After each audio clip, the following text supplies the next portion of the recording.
India versus Bangladesh test సిరీస్కు రంగం సిద్ధమైంది. 45వ రోజు సుదీర్ఘ విరామం తర్వాత టీమిండియా ఈ సిరీస్తోనే మళ్లీ మైదానంలోకి అడుగుపెట్టబోతోంది.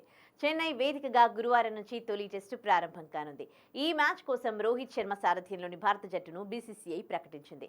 ఇప్పటికే ప్రాక్టీస్ ప్రారంభించిన ఆటగాళ్లు మైదానంలోకి బరిలోకి దిగేందుకు ఉత్సాహంగా ఎదురుచూస్తున్నారు. ఈ సిరీస్తో కలిపి వచ్చే 4 నెలల్లో టీమిండియా 10 టెస్టు మ్యాచ్లు ఆడనుంది.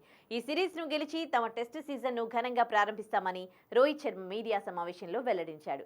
బంగ్లాదేశ్ను ఏమాత్రం తేలికగా తీసుకోమని చెప్పాడు. WTC 2025లో భాగంగా జరిగే ఈ సిరీస్ గెలవడం తమకు చాలా ముఖ్యమని తెలిపాడు. ఇక సెప్టెంబర్ 19 అంటే రేపటి నుంచే 23 వరకు చెన్నై వేదికగా తొలి టెస్టు జరగనుంది. 2 టెస్టు సెప్టెంబర్ 27 నుంచి ఉంది. అయితే భారత్ వర్సెస్ బంగ్లాదేశ్ 2 టెస్టు మ్యాచ్ల సిరీస్కు రిలయన్స్ సంస్థకు చెందిన జియో సినిమా, స్పోర్ట్స్ 18 అధికారిక బ్రాడ్కాస్టర్గా వ్యవహరిస్తూ ఉన్నాయి. స్పోర్ట్స్ 18 శాటిలైట్ ఛానల్లో ఈ సిరీస్ మ్యాచ్ల ప్రత్యక్ష ప్రసారాన్ని వీక్షించవచ్చు. అయితే ఈ ఛానల్ను సబ్స్క్రైబ్ చేసుకోవాలనుకుంటే డబ్బులు చెల్లించాల్సి ఉంటుంది. కానీ ఓటీటీ ప్లాట్ఫామ్ జియో సినిమాలో మాత్రం ఫ్రీగా ఈ సిరీస్ను వీక్షించవచ్చు.